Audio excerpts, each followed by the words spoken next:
You know what's strange? When you stop texting her and she stops texting you, it feels like nothing is happening. Like silence means it's over. But here's the truth. The game doesn't end when communication stops. It flips. Because silence isn't the absence of emotion. It's the stage where emotion finally reveals itself. When two people go quiet, one starts to reflect. The other starts to panic. And the one who stays calm in that quiet, that's the one who holds a power. So stay with me. By the end of this video, you'll understand why silence speaks louder than any message you could ever send. You see, modern relationships are built on noise, constant pings, stories, updates, validation loops. We're all addicted to being seen. But silence ruins that illusion. It creates a void where attention once lived. And that void forces truth to surface. When you both stop contacting each other, that silence becomes a mirror. And what's reflected in that mirror isn't about them. It's about you. This is where Stoicism enters. The ancient art of emotional control, clarity, and detachment. Marcus Aurelius wrote, "If it is not right, do not do it. If it is not true, do not say it." Silence in its purest form is both right and true because it's the absence of manipulation. The refusal to beg for validation. It's raw honesty without words. But here's what most people never realize. The moment communication stops, psychology takes over. Let's break it down. When you stop contacting her, two forces begin to battle silently. Your ego versus your peace. Your ego says, text her. Just one more message. She'll forget you. Your peace whispers, wait, observe. Let her feel your absence. Most men lose right there. And that's psychological to go for because silence exposes your attachment. You start overthinking. Did I do something wrong? Is she talking to someone else? Maybe she's testing me. But here's the brutal truth. She's not testing you. Life is. She's in her own silence, too. And inside her mind, another game begins, the avoidance cycle. At first, she feels relief. No pressure, no texts, no expectations. Then the day's out. That relief turns into curiosity, then into doubt and eventually emotional craving because what once felt like freedom starts to feel like loss. The avoidant mind only understands your value in your absence. When you stop chasing, you stop feeding her ego. And suddenly, she's forced to confront the emptiness that your presence used to fill. Here's what most people miss.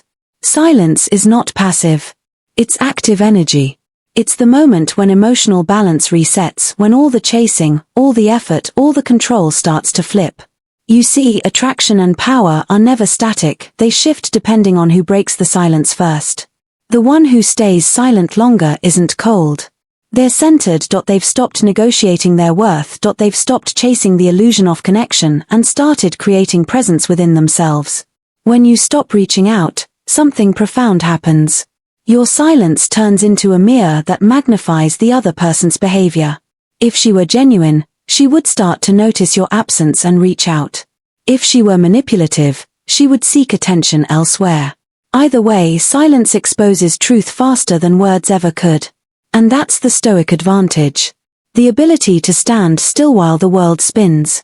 Epictetus said, "It's not what happens to you, but how you react to it that matters." Your silence is your reaction. It's not a weakness. It's emotional discipline. The highest form of strength. Let me speak directly to you right now because this is the test that defines real strength. When you both stop contacting each other, your mind will crave closure. You want to explain, fix, or prove something. That's natural. That's the human side. But a Stoic understands that closure doesn't come from conversation. It comes from acceptance. Understand this. If someone truly values you, your absence will speak for you. You don't need to remind them of your worth. They'll feel it in your silence. This is the beauty of emotional control. You stop trying to win people back and start winning yourself back. The lesson is simple. Silence is not punishment. It's preservation. You're not ignoring them to manipulate. You're respecting yourself enough to stop explaining your value to someone who already knows it but chooses to forget. And that's where your power returns. Because when you stop reaching out, you're not losing them. You're reclaiming yourself.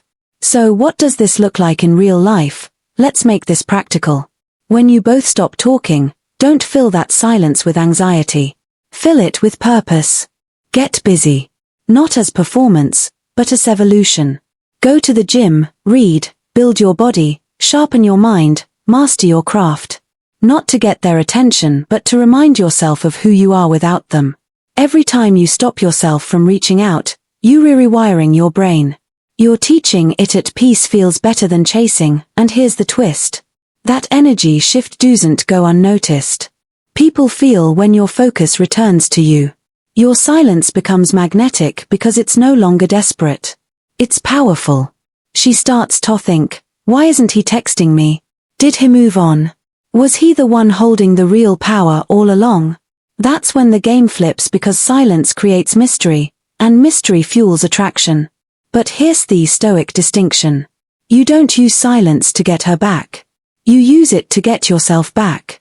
When you start building yourself from within, you realize she was never the validation, only the reflection. As your energy stabilizes, you stop chasing outcomes and begin to embody peace. And ironically, that's when the world and sometimes even she starts chasing you. So, let me ask you this. If you both stopped contacting each other right now, would your silence bring you peace or would it expose your dependence? Because that's your truth. Most people struggle to handle silence because it forces them to confront themselves. But a Stoic, he welcomes it. Marcus Aurelius once wrote, "Nowhere can man find a quieter or more untroubled retreat than in his own soul." That's where you must live. In that inner fortress where no message, no delay, nor rejection can shake your foundation. So the next time the contact stops, don't panic. Don't chase. Let silence speak because silence doesn't end stories. It reveals them. And in that stillness, remember you're not losing control. You're mastering it.